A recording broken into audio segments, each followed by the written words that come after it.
이에 예수께서 제자들에게 이르시되 누구든지 나를 따라오려거든 자기를 부인하고 자기 십자가를 지고 나를 따를 것이니라. 아멘. 은혜로우신 하나님 감사합니다. 우리를 위하여서 십자가를 지시고 그 고난의 길을 기쁨으로 가신 하나님의 사랑과 예수 그리스도의 희생을 생각할 때 얼마나 감사하고 감사한지 모르겠습니다.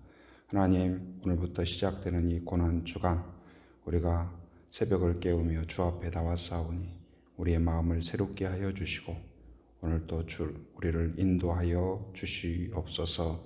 예수님의 이름으로 기도합니다. 아멘. 오늘 우리에게 주신 하나님의 말씀은 신약성경 마가복음 12장 1절부터 12절까지 말씀입니다. 오늘 말씀은 이제 예수님이 종교 지도자들에게 비유로 말씀하신 그러한 내용입니다. 성경에 보면 특히 복음서에 보면 예수님께서 비유를 굉장히 즐겨서 사용하십니다. 드러나는 어떤 그 내용을 통하여서 또 다른 의미를 담는 문학적인 그러한 방법인데 그 100마디의 어떤 설명보다도 하나의 비유가 우리에게 선명하게 그 의미를 가르쳐주고 또 이미지가 그려지는 것을 경험하게 됩니다. 마태복음 그 13장에 보면 이제 그 천국에 대해서 7가지로 이렇게 비유를 합니다. 우리는 천국을 본 적도 없고 가본 적도 없고 느낌이 없어요. 그래서 천국이 뭘까? 어떻게 생겼을까?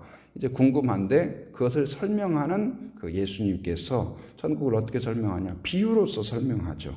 비유로서. 그래서 거기에 보면은 이제 그 씨 뿌리는 비유 기억하시죠? 씨 뿌리는 비유. 이제 그 4개의 밭, 길가밭, 돌짝밭, 또 가시떨기밭, 좋은 밭, 그렇게 해서 이 복음의 씨앗이 떨어져서 길가와 같이 그냥 떨어지면 바로 그냥 그 새가 주워 먹죠. 이 마귀가 그 마음속에 복음이 떨어진 걸 바로 가르치는 그런 경우.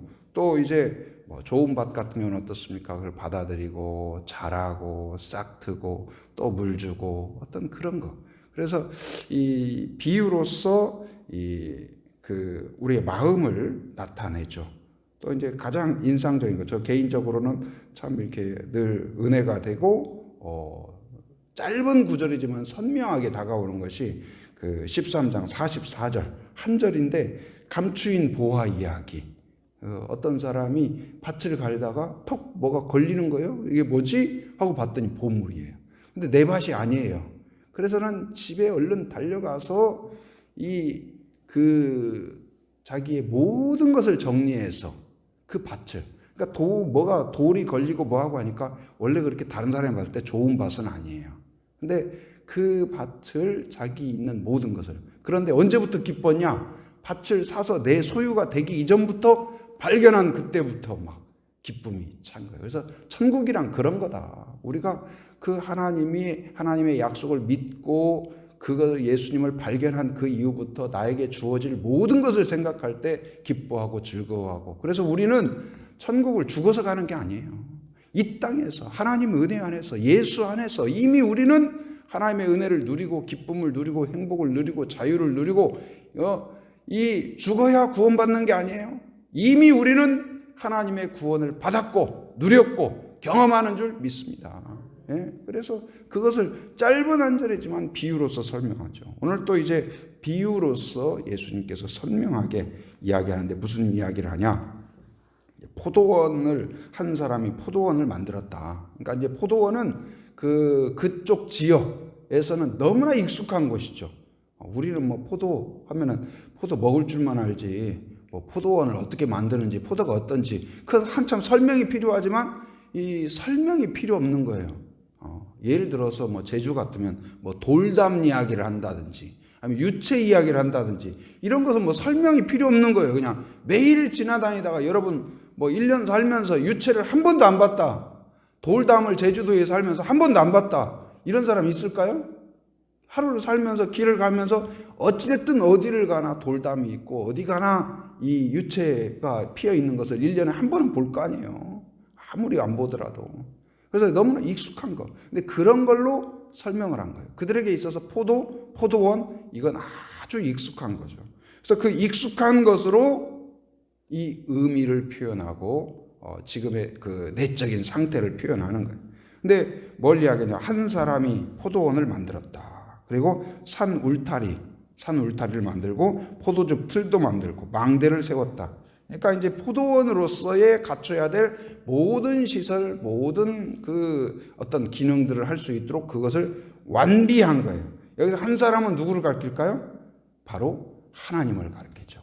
하나님께서 바로 이 포도원을 만들고 산울타리, 그래서 농부들이 일할 수 있도록 모든 것을 다 한 거예요. 그리고 새를 주고 타국에 갔더니, 그러니까 타국에 갔다는 것은 시간이 오래 걸린다는 거예요? 짧게 걸린다는 거예요? 오래 걸린다는 거죠. 아주 시간이 오래 걸리는, 먼 길을 떠났다는 거예요. 그리고 많은 시간이 소요된다는 것이고, 타국에 갔다. 그 당시에 타국에 갔다. 이건 쉬운 일이 아니죠.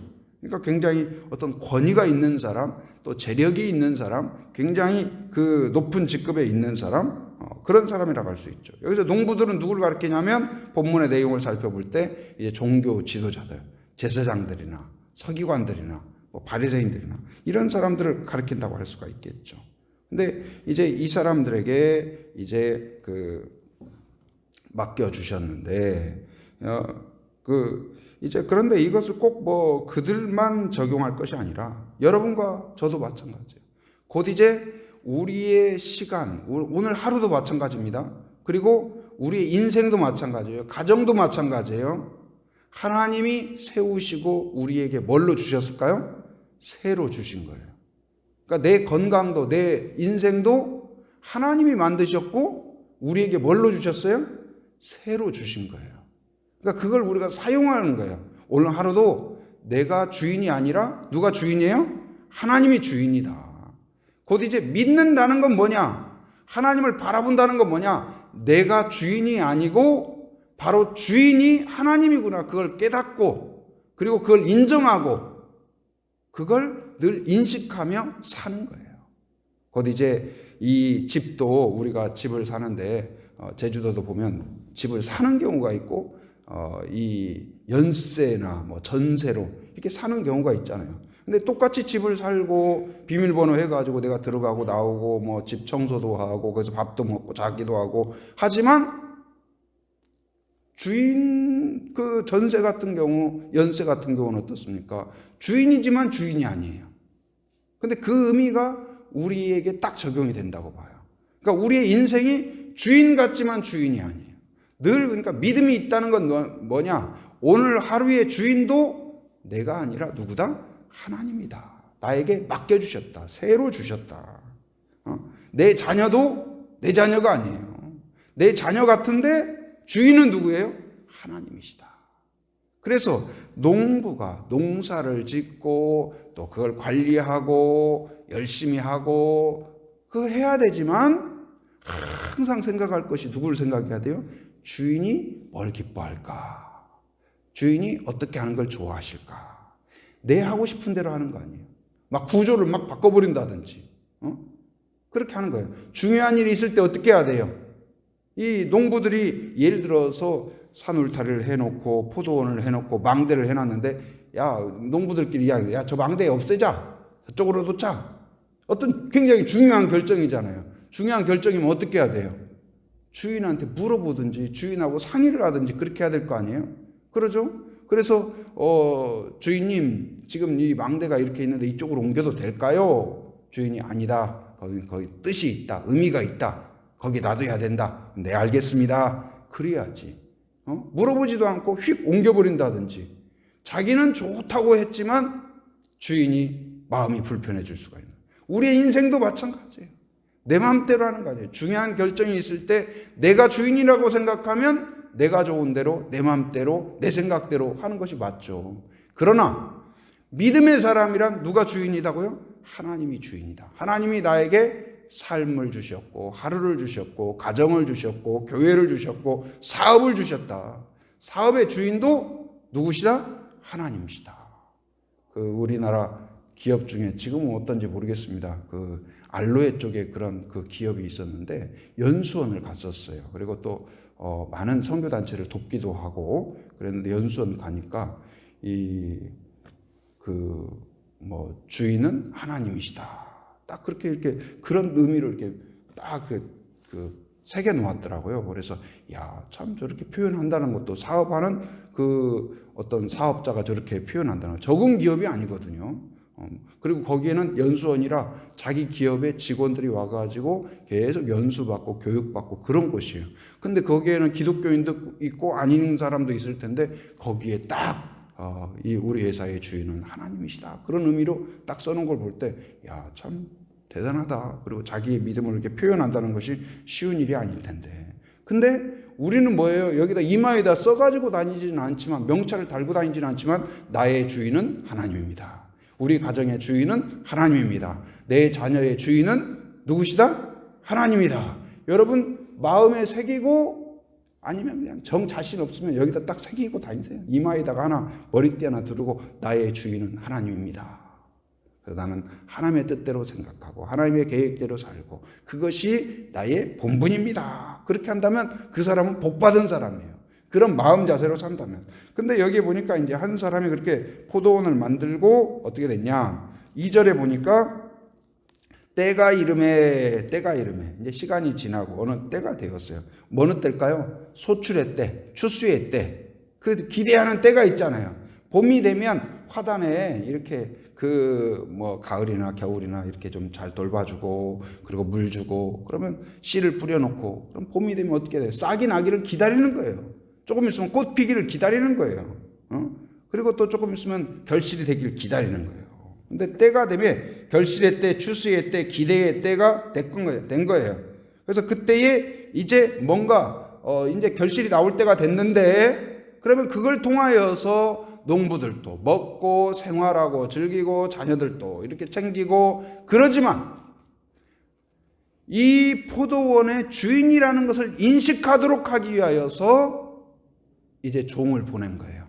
종을 보내서 어떻게 지금 포도원이 잘 되고 있는지, 더 도움은 필요한 건지, 무슨 협력이 필요한 건지, 또 어려움은 없는지 그걸 살펴보게 하고 약간의 세를 받도록. 이 세라는 것은 주인이 꼭 이 세가 필요했을까요? 그러지 않고 내가 주인이다. 이걸 깨닫게 하죠. 하나님과 우리 사이에도 마찬가지예요.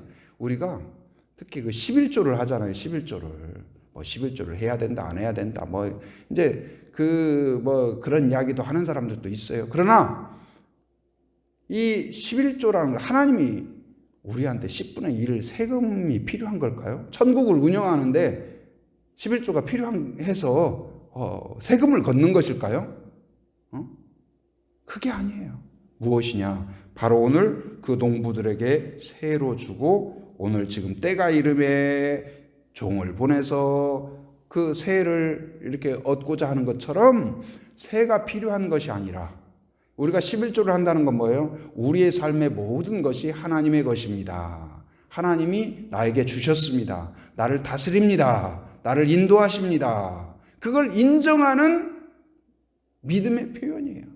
그러니까 나의 모든 것 11조로 드리는 여기서 농부가 예를 들어서 세를 조금 준다고 그래서 그것만 당신의 것입니다. 당신이 받을 것입니다. 이것이 아니라 이 포도원 전체가 구석구석 나무 하나하나 망대가 모든 것이 그리고 나는 모든 소출이 다 당신의 것입니다. 그걸 인정하는 거예요.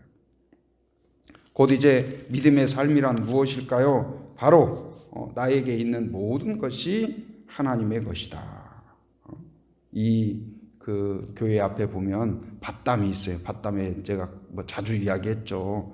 거기에 원래 잡초가 많았는데 그걸 다 뽑아내고 화초를 심었는데 그게 아마도 샤스타 데이지라는 그런 꽃이에요. 근데 벌써 지금 꽃망울이 막 맺혔어요. 여기가 이제 조금 있으면 얼마나 이 꽃이 막 피는지 아마 하얀색 꽃이 피는데 정말 얼마나 피는지 몰라요. 근데 그거 자라나는 거 쑥쑥 자라요. 지금 요즘 보면은 하루하루가 다르게 자라요. 아마 조금만 있으면 필 것 같아요. 조금만 있으면. 그래서 그 꽃이 제가 간혹 가서 풀도 뽑아주고 돌봐주고 그냥 그 앞에서 조금 이렇게 쳐다보면서 흐뭇한 미소를 지면서 잘하는구나 이렇게 봐주고 근데 그거에 대해서 이 꽃이 할 수 있는 건 뭐예요? 저한테 뭐 고맙습니다 하면서 뭐 말을 합니까? 뭐 합니까? 꽃이 할 수 있는 건 뭐예요? 저한테 새로 줄 수 있는 건 뭐예요? 아름답게 피워주는 거예요. 아름답게. 곧 이제 우리가 하나님이 나에게 삶을 주셨고 건강을 주셨고 가정을 주셨고 자녀를 주셨고 교회를 주셨고 사역을 주셨고 모든 것이 하나님이 주셨는데 그것에 대하여서 우리가 할 수 있는 건 뭘까요? 충성과 감사와 찬송이에요. 이것이 바로 우리가 하나님께 드릴 수 있는 세예요. 하나님이 기뻐하는 것. 가정에서도 마찬가지예요. 자녀가 태어나면 부모가 어떻습니까? 이 아이가 잘 자랄 수 있도록 뭐예요? 방도 주고 옷도 주고 침대도 주고 공부할 때 되면 공부할 기회도 주고 학교도 보내주고 다 해주죠. 오늘 그 주인이 농부들에게 다 포도원을 만들어 주는 것처럼. 근데 이 아이가 내가 다 그냥 뭐 지금까지 자랐다 컸다 먹었다 뭐 다 내가 다 했다 생각한다면 어리석은 일이죠. 근데 이 부모에게 할 수 있는 게 뭐예요? 엄마 고마워요. 아빠 고맙습니다. 자기 할 본분을 열심히 거기 맡겨진 농부가 어때요? 이 열심히 일하는 거 하나는 충성이에요. 또 하나는 뭐예요? 주인이 내가 아니다. 하나님이 계신다. 곧 나에게 맡겨주신 분이 계시다. 그걸 생각하면서 감사하고 더 드리고 싶은데 이거 이렇게 드립니다 하는 마음으로 그럼 어떨까요? 주인이 어떻게 생각할까요? 야, 참 훌륭하다. 포도원을 하나 더 만들어서 줘야겠다. 그런 마음 들지 않을까요? 달란트 비유에서도 그러잖아요. 5달란트 받은 사람이 열심히 충성하고 탁 내놓으면서 주인님 제가 이렇게 5달란트 해왔습니다. 더 했어야 되는데 주님 이렇게 합니다. 그랬더니 뭐라고 했어요? 작은 일에 충성하였도다. 여러분 그런 사람이 되길 바랍니다. 내 것으로 생각하고 내 시간, 내 자유, 내 가정, 내 주어가 나인 사람이 있어요. 그러나 믿음은 뭘까요? 주어가 바뀌는 거예요. 뭘로요? 하나님으로. 하나님이 나에게 주셨습니다. 하나님이 나에게 건강을 주셨습니다. 하나님이 가정을 주셨습니다. 하나님이 안전을 지켜주셨습니다. 하나님이 오늘 또 지켜주십니다. 두려움과 염려 가운데서도 하나님이 나를 안전하게 지켜주실 줄 믿습니다. 여러분 주어가 하나님이 되는 것이 믿음이에요. 내가 아직도 주인이 아직도 나라고 착각하는 사람이에요. 여러분 오늘 이제 고난주간이 시작되는데 내 주인은 하나님입니다. 이것을 고백할 뿐만 아니라 다시 내 마음의 왕자를 하나님께 내어드리는 그런 시작이 되기를 바랍니다. 내가 주인 되어 있는 것들을 다시 돌아보고 내가 잘못됐습니다. 돌이키고 그 마음의 왕자를 의자를 여기 앉으시지요. 우리 가정의 주인은 하나님이십니다. 내 인생의 주인은 하나님이십니다. 내 시간의 주인은 하나님이십니다. 내 사업의 주인은 하나님이십니다. 내 사역의 주인은 하나님이십니다. 하면서 모든 주권을 하나님에게 있음을 인정하고 기뻐하고 그러면서 충성을 다하고 찬송과 영광을 올려드리는 그런 한 주간이 되기를 바랍니다. 그래서 주인이 하나님이 되면 행복해져요. 자유해요. 두려움이 없어져요. 결과에 대한 의심도 두려움도 없어요. 평안해져요. 내가 주인이 되면 항상 불안합니다. 항상 두렵습니다. 잘 돼도 두렵고 안 돼도 두려워요. 그러나 하나님이 주인이 되시면 그때부터 평안이 시작이 돼요. 자유가 시작이 돼요.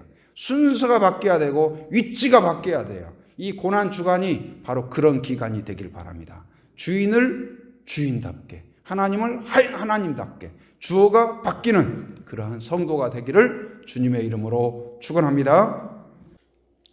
은혜로우신 아버지 하나님 감사합니다. 오늘 또 새 아침을 주시고 주 안에서 말씀으로 기도로 시작하게 하심 감사합니다. 오늘 말씀을 통하여서 내 인생의 주인은 내가 아니라 하나님이심을 깨닫게 하심 감사합니다. 내가 주인 노릇하였던 나의 모든 모습, 내 가정과 내 삶과 내 사업과 내 사역 가운데에서 하나님이 주인 되심을 다시 고백하고 또한 그 내 마음의 왕자를 하나님께 온전히 내어드리는 그러한 고난주간이 되게 하여 주옵소서. 하나님 아버지여, 주님 내 안에 잘못된 부분들을 깨닫게 하여 주시고 성령이 가르쳐 주셔서 주인 되신 하나님을 인정하고 우리가 충성을 다할 뿐만 아니라 기뻐하고 즐거워하고 또한 하나님께 찬양과 영광을 올려드리는 저희들 되게 하여 주옵소서. 내 가정과 또한 자녀와 사역과 모든 것이 하나님이 주인 되심을 고백하고 또한 찬송하는 저희들 되게 하여 주시옵소서.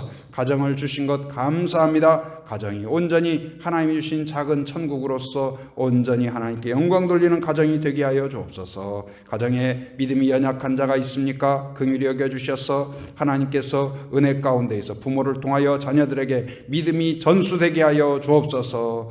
복음을 받아들이지 못한 가족들이 있다면 마음을 부드럽게 하여 주시고 복음을 들을 수 있는 기회를 주시옵소서. 그래야 가정이 온전히 믿음으로 굳건히 세워지는 가정이 되게 하여 주옵소서. 건강이 좋지 못한 자를 긍휼히 여겨주시고 머리끝부터 발끝까지 만져주시고 치유하시고 깨끗함을 주시며 영적으로 육적으로 강건하도록 붙잡아 주시며 연약한 부분마다 치유와 회복을 허락하여 주시옵소서. 하나님 아버지여, 주님 또한 나라와 민족을 축복하며 기도합니다. 대통령과 유정자들에게 지혜를 주시고 올바른 판단을 할 수 있도록 은혜를 허락하여 주시옵소서. 특별히 이제 하나님 4월 15일 날 총선을 앞두고 있습니다. 하나님 나라에 꼭 필요한 훌륭한 인재들이 세워질 수 있도록 인도하여 주시며 투표의 모든 절차도 정당하고 바르고 공정하게 질서 있게 물 흐르듯 진행될 수 있도록 인도하여 주시옵소서. 코로나로 인하여서 많은 어려움이 있습니다. 하나님 아버지여, 수습하는 또한 정부와 질병본부와 의료진들에게 안전을 지켜주시고 건강을 지켜주시며 지혜를 허락하여 주시옵소서. 백신도 속히 개발되게 하여 주시옵소서.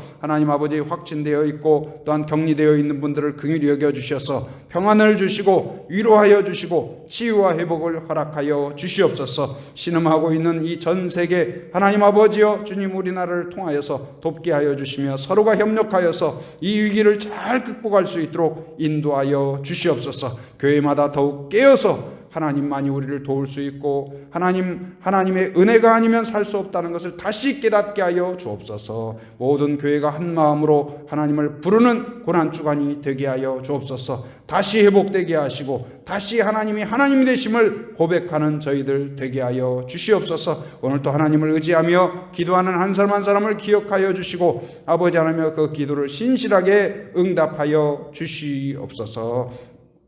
또한 삶의 현장을 살아가는 많은 성도들, 하나님 그 삶의 현장 가운데 크고 작은 모든 상황이 있을 때마다 하나님을 의탁하는 성도들이 되게 하시며 이곳저곳을 왕래할 때마다 안전운행하도록 하나님께서 지켜주시옵소서. 해외에 육지에 군에 있는 가족들, 자녀들, 성도들을 지켜주시고 하나님 눈동자와 같이 보호하여 주시며 오가는 모든 소식마다 은혜로운 소식, 복된 소식 되게 하여 주시옵소서. 지금은 우리 주 예수 그리스도의 은혜와 하나님의 풍성하신 사랑과 성령의 교통하심, 인도하심의 역사가 하나님이 주인 되심을 고백하며 충성을 다하고 찬송과 영광을 올려드리기로 결단하는 한 사람 한 사람 머리 위에, 가정 위에, 일터 위에, 사역 위에, 이민족 위에, 교회 위에 지금으로부터 영원토록 함께 하시기를 간절히 축원하옵나이다. 아멘.